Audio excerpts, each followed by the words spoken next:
തീർച്ചയായിട്ടും വേണ്ടുന്ന ഒരു കാര്യമാണ്. കുട്ടികളെ ഈ സിലബസിൽ ഉൾപ്പെടുത്തേണ്ട ഒരു കാര്യമാണ്. ട്രാഫിക് റൂൾസ്, ഇത് കണക്ക് ശുചിത്വം, എയർ പൊല്യൂഷൻ, ഇതിനെക്കുറിച്ചൊക്കെ ഒരു ബോധ്യം ആദ്യം ഉണ്ടാക്കി കൊടുക്കണം.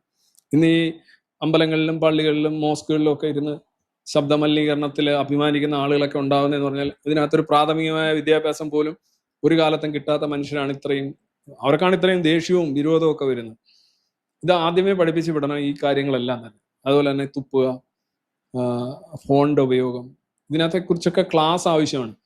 ഇതൊരിക്കലും നമ്മൾ സ്വയം പഠിച്ചെടുക്കാനും, നമ്മൾ എവിടുന്ന പഠിച്ച അന്നീല് പുറത്തൊക്കെ പോയവർ വന്നിട്ട് പറയും അവിടുത്തെയൊക്കെ നഗരങ്ങളൊക്കെ എന്ത് വലിയ വളരെ ഇതാണ്, അടിപൊളിയാണ്.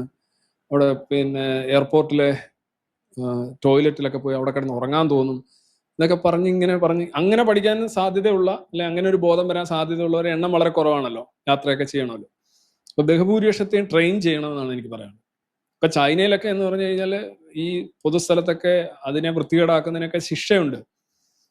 അപ്പൊ ആ രീതിയിൽ നമ്മൾ ഡെവലപ്പ് ചെയ്യുന്നുണ്ട്. നമ്മുടെ സ്കൂളുകളിലെ ആവശ്യമില്ലാത്ത കുറെ കാര്യങ്ങൾ ഈ ജിംഗിൾസ് ബെല്ലൊക്കെ പഠിപ്പിക്കുന്ന ഒരു ഘട്ടം കഴിയുമ്പോൾ ഇതായിരിക്കണം കൊടുക്കേണ്ടത്. ഒരുപാട് ഒരു കവിത 2 കവിത കട്ട് ചെയ്താലും കുഴപ്പമില്ല.